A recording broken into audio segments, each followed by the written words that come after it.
हरिओम।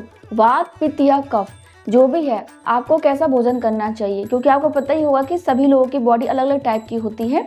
किसी में एक दोष भी हो सकता है, कोई कोई ऐसे होते हैं जिनमें कि दोनों दोष होते हैं, किसी किसी का ऐसा होता है कि नॉर्मल रहता है ना। तो मान लीजिए कि किसी को अगर वात की प्रॉब्लम रहती है, वात की समस्या ज़्यादा रहती है, तो उनको ना 3 प्रकार के रस ज़्यादा लेने चाहिए जो कि वात को कम करते हैं, जिसमें कि होता है मधुर रस। अब मधुर का मतलब आप ये मत समझना कि जो मीठा होता है, मिठाइयाँ होती हैं, वो मधुर रस होता है। जैसे कि चावल है आपका, गेहूँ है, दाल है, दूध है, इनको मधुर रस माना जाता है ना, तो आपको ये खाना चाहिए। दूसरा जो रस होता है वो होता है अम्ल। अम्ल मतलब होता है खट्टा, जैसे कि आंवला है तो वो खट्टा है, आपको वो लेना चाहिए। और तीसरा होता है लवण, यानी कि नमकीन, नमक, उनको वो खाना चाहिए। तो ये क्या करते हैं कि वात को कंट्रोल करते हैं। वात की प्रॉब्लम है, वात का बॉडी है, तो उसके लिए बढ़िया है। वैसे आपको पता ही होगा कि 6 प्रकार के रस होते हैं, जिसमें कि आपका मधुर रस है, आपका लवण हो गया, आपका अम्ल हो गया, ठीक है।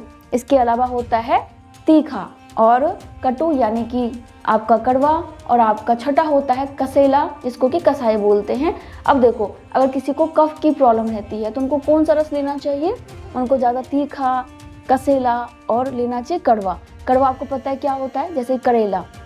कसेला क्या होता है, जैसे कि आपका शहद, उसका जो रस होता है, स्वाद होता है, वो कसेला होता है।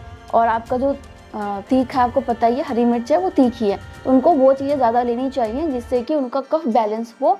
कफ की अगर प्रॉब्लम है, कफ का बॉडी है, तो उससे वो बैलेंस में रहता है। या फिर किसी को पित्त की प्रॉब्लम ज़्यादा रहती है, तो उनको कौन सा रस ज़्यादा लेना चाहिए, जिसमें कि होता है एक तीखा, एक मीठा और एक कसेला, ठीक है। ये रस उनके लिए फ़ायदेमंद होता है। अब मान लीजिए कि अगर आपके बॉडी में वात की प्रॉब्लम रहती है, वात वाला शरीर है, और अगर आप बहुत ज़्यादा तीखा खाएंगे या फिर आप कसेला खाएंगे, आप कड़वा खाएंगे, तो ये क्या करेगा कि बहुत ज़्यादा और प्रकोप आपके बॉडी में कर देगा, वात की समस्या बहुत बढ़ा देगा, ठीक है। अगर आप मधुर लेते हैं, खट्टा लेते हैं, और अगर आप नमकीन लेते हैं, तो ये कफ को काफ़ी ज़्यादा बढ़ा देंगे। इसलिए इस चीज़ का आपको ध्यान रखना है कि आपके बॉडी किस टाइप का है, और आपको उसी हिसाब से जो है ना खान पान वाला रस लेना चाहिए, खान पान लेना चाहिए।